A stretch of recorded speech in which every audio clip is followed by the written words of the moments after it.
Hey guys, welcome to the YouTube channel. In this video we are going to learn how to set a custom ringtone on your Android mobile phone. So first of all, you have to download the ringtone. Whatever you want, you can download it from the YouTube or you can download it from the any website. So you have to open your Google. There is a website named Pixabay. You can download many ringtones there. You have to search here Pixabay ringtones download. So let's do this.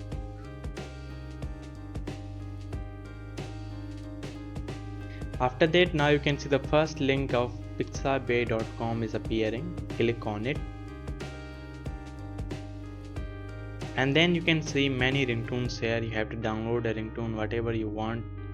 So I am downloading any random. Click on the download button.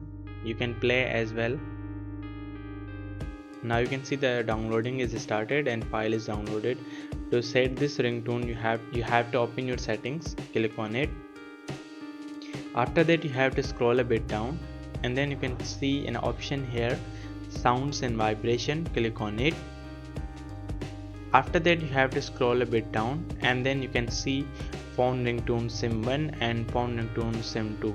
You have to select whatever sim you want. So I am going to set on the sim 1. Click on it.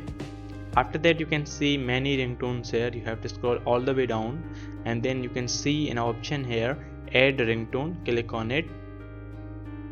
After that, you have to click on the download button and you can see we have downloaded a ringtone here. Click on it. After that, you have to scroll all the way down and you can see the ringtone you have downloaded. Click on it and then click on the OK button. Now you have set the custom ringtone on your Android mobile phone. So in this way you can set a custom ringtone on your Android mobile phone. I hope you guys like the video. Please click on the subscribe button and press the bell icon and follow for more videos. See you guys in the next videos.